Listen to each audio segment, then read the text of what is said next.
the adventures of Rocky and Bullwinkle and Friends. Starring that jet-A Jerry O'Lace, Rocket J. Squirrel, and his pal, Bullwinkle the Moose.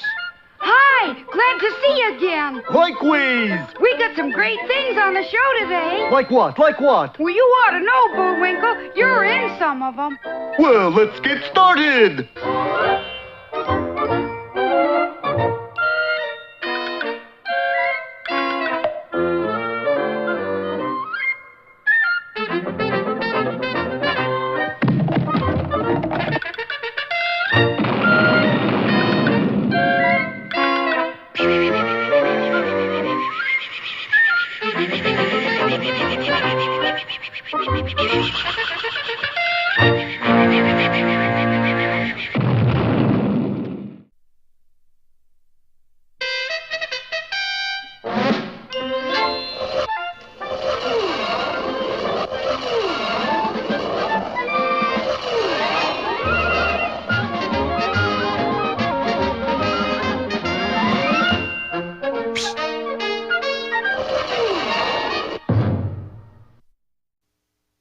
This small island in the Aegean Sea was a decisive factor in the outcome of World War II. The island was called Abalone.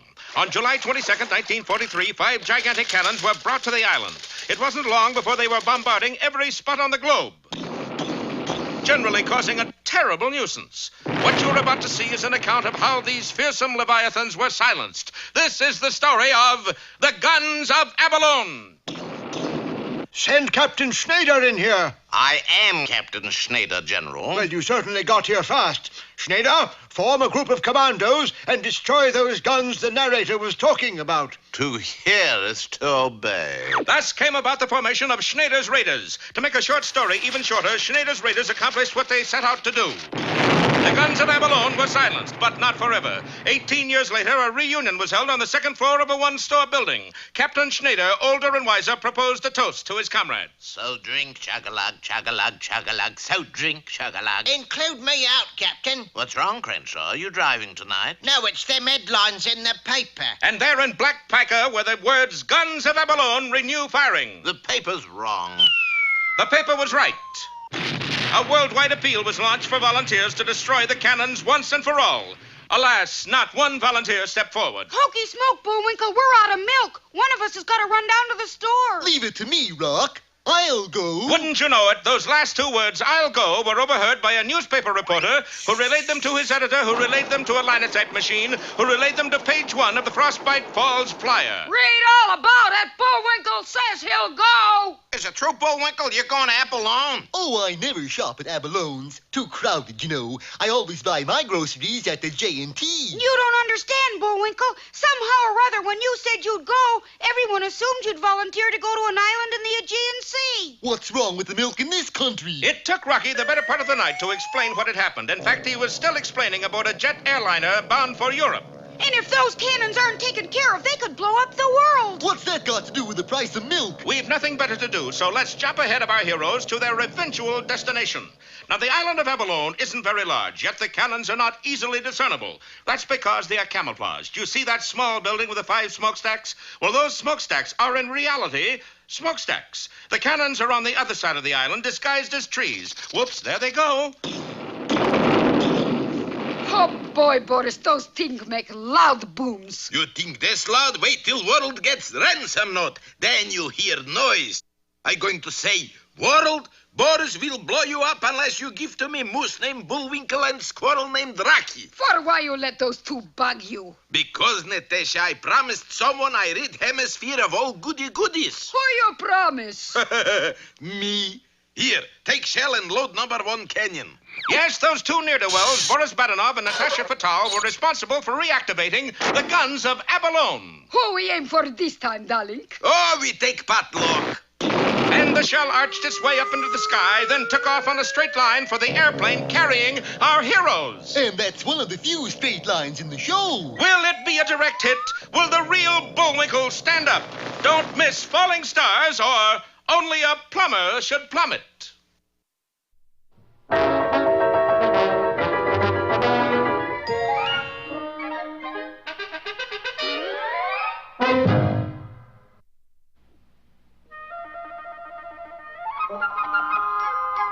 It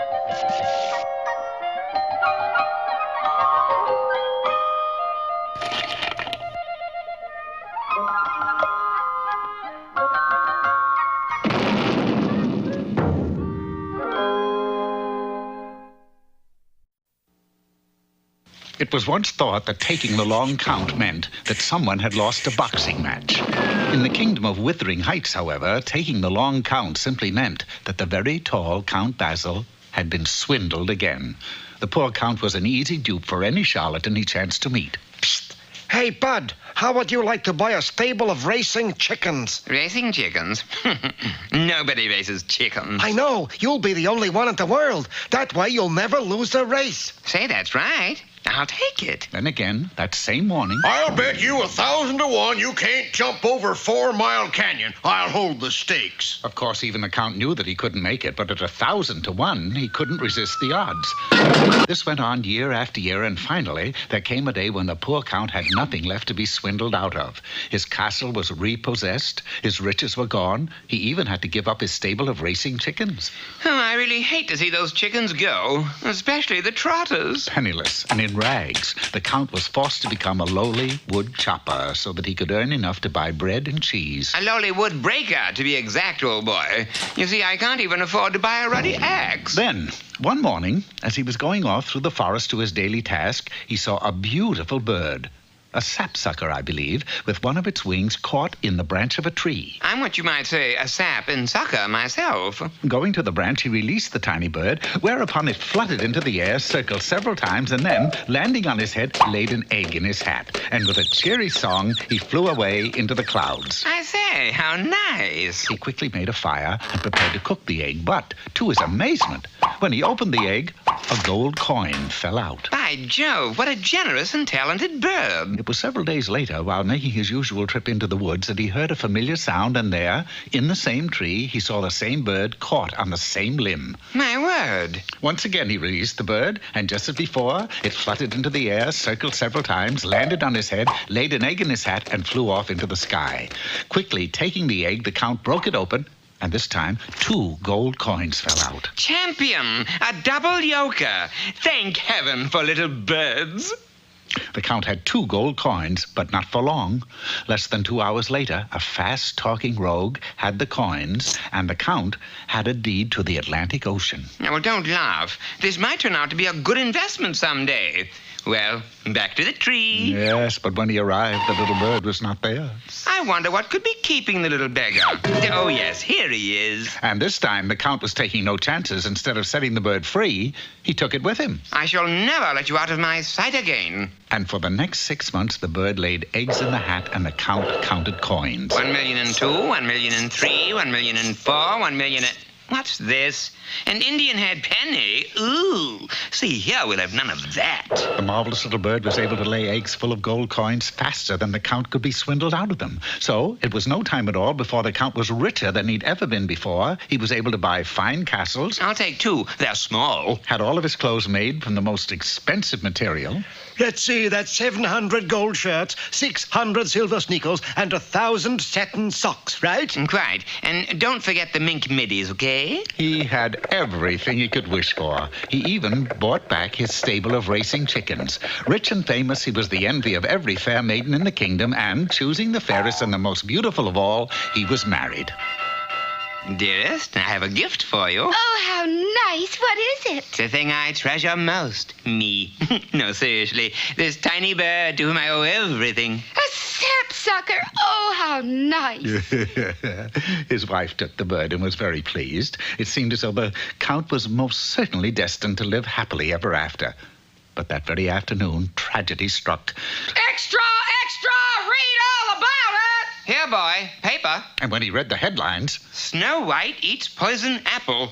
Good grief. What's the matter, mister? You look green. Snow White. She ate the apple. So what? Odds were 5 to 1 that she would. I know, but I wagered everything I have in the world that she wouldn't. I've lost everything. I'm wiped out. But remembering that he still had the little bird that laid eggs full of gold coins, he frantically rushed to his wife. Dear, you know that little bird I gave you? Yes. How did you like it? Oh, fine. It was delicious. Ooh, Ruined beyond words, the Count went back to the woods and sat under the old tree where he waited and waited for 100 years.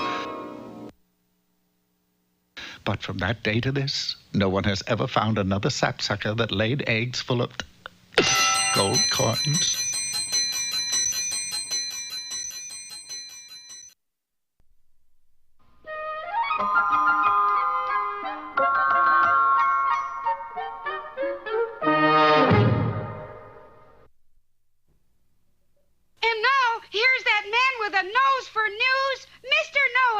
Thanks, Rock. It's also handy for breathing and ornamental purposes. Today, our subject is how to interview a scientist that is working on a secret project. We begin by finding a scientist. Without a human subject to work on, the experiment is lost.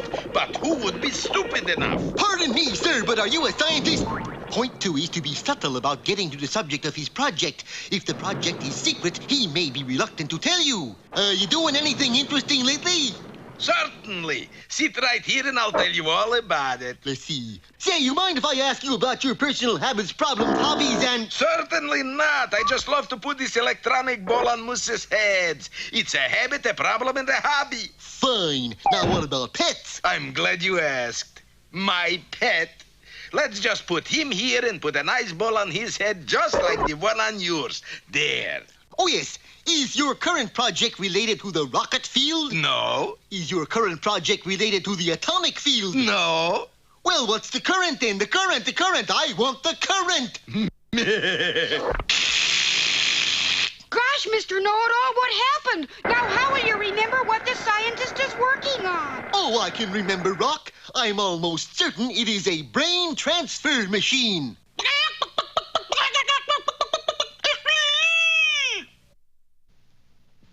Eeny, meeny, chilly beany. The spirits are about to speak. Are they friendly spirits? Friendly? Just listen.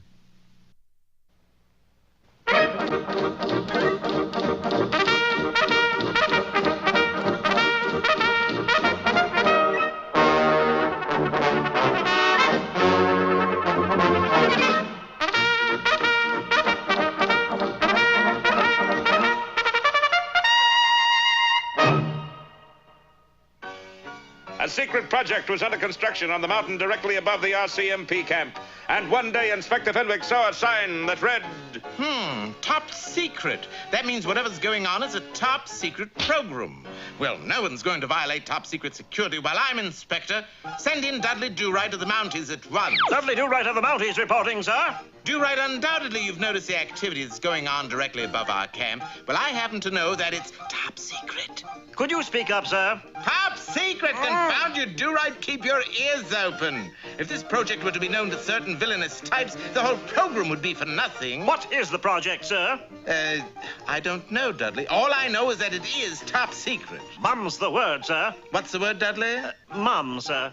Oh, yes. Well, Dudley, to keep this certain villainous type from finding out about this top secret project. Could you speak up, sir? Top secret project! What top secret project? On the mountain directly above the RCMP camp, Nell. Dudley, I thought you said Mum's the word. Mum it is, sir. Oh, well, Do-Right. I want you to watch Snidely Whiplash 24 hours a day. Never let him out of your sight, otherwise I am certain you will find out some way of wrecking the project. Yes, sir, Inspector, and remember, Nell, Mum's the word. All right. Mum, Dudley. Mum, Nell.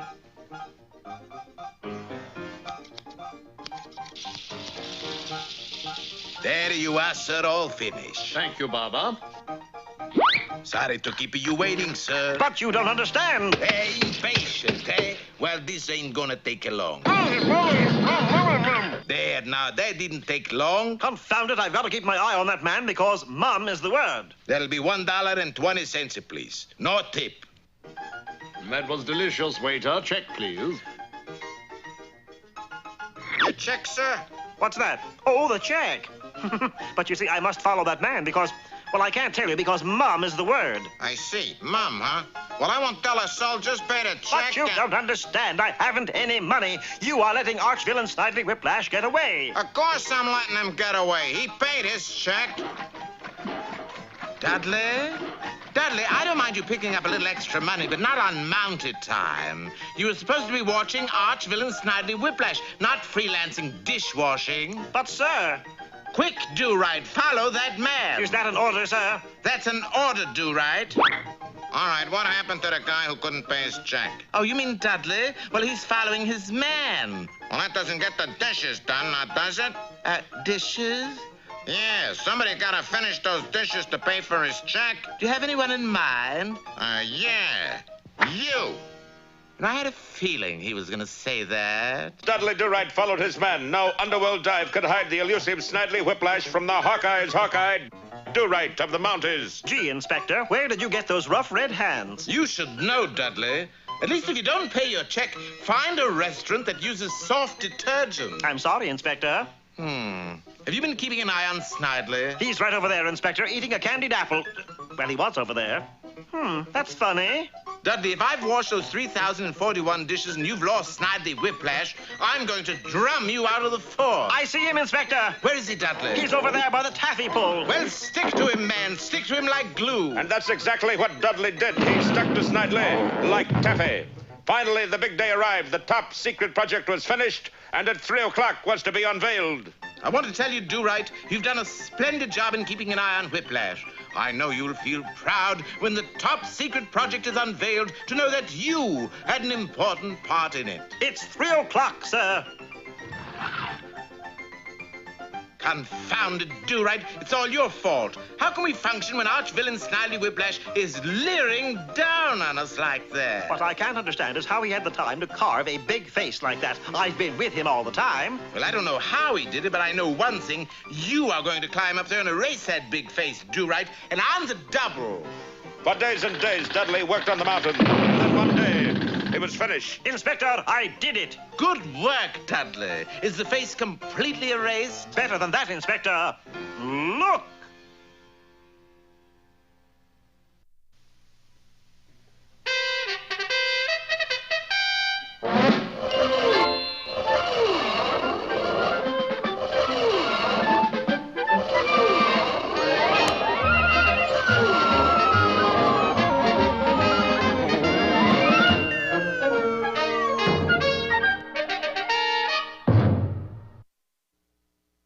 It's pretty hard to get peace and quiet these days, especially with the guns of Abalone spreading destruction all over the place. Someone's got to silence those cannon. Bullwinkle and Rocky were on their way, but it wasn't going to be easy. Unless they send me moose and squirrel, I blow up cotton pickin' world. Alas, that shell was aimed directly at our hero's aircraft. Quick, tell the pilot to make a 90-degree turn. Bullwinkle dashed to the pilot's compartment, but the pilot was already aware of the situation and had parachuted to safety. What'd he say, Bullwinkle? Not a heck of a lot. Well, if he doesn't make a turn, we're going to get blown up. Prophetic words. Seconds later, all that remained was a black cloud. But when the cloud broke up, it revealed the wreckage of the plane, and the plane was sitting atop the Rock of Gibraltar. It must have hit us just as we landed. We sure are lucky. Some of us are, anyway. Bullwinkle, you're hurt. Oh, it's nothing, Rock. Few third-degree burns. The smoldering moose was in need of medical attention, and the only place to get it on Gibraltar was the British Army Hospital. Britons, however, were notoriously healthy on the island, and the hospital had been converted into a billiard parlor. Looks like they're busy operating. Pardon us, gentlemen, but is there a... Hush! Can't you see I'm in the midst of a devilishly ticklish shot? Oh, shoot, Carruthers, you're beaten and you know it. Not if I make this shot, I'm not. Why don't you try putting a little English on the ball, seeing as how you're British and all that? Exasperated, General Carruthers looked up just as he shot and neatly stuck his cue through the table. Nice try. Good Lord, that's torn it. You've made me ruin this table, my favorite snooker table, and you've caused me to decimate it. Well, couldn't you play miniature golf on it or something? Guards, place these two under arrest. But you don't understand, sir. I'm burned. And you think I'm not? The boys were unceremoniously dumped into a cell. Oh, fine. Now how do we get to Abalone from here? In 2 words, escape. The walls are 2 feet thick. There aren't any windows, and the only door is airtight. Well built, isn't it? Seems to be some writing on the floor. Wait till I blow the dust off. Can you read what it says?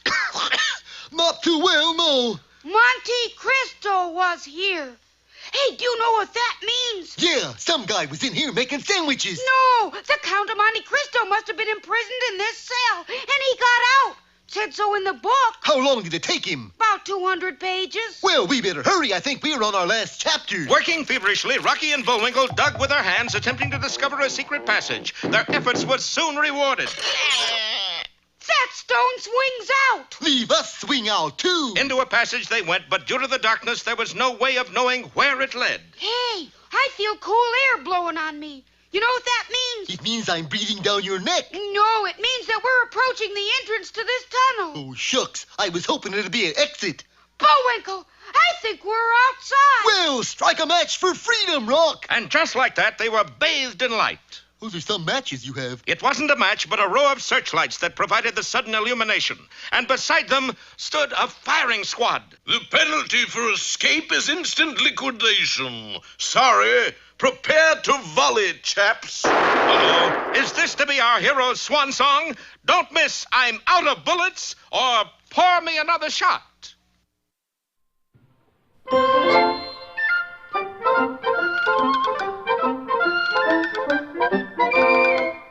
Well, I guess that about wraps up another Rocky show. Certainly hope you enjoyed it. I did. I always say... Bullwinkle, time for us to go. Already? Okay, but first, here are some of the people who made this show impossible.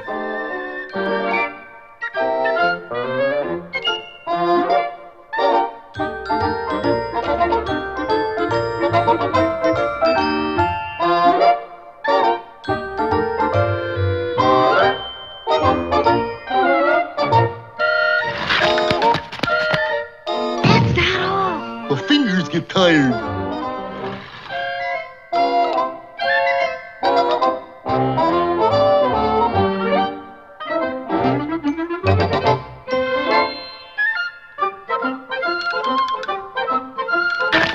Oop!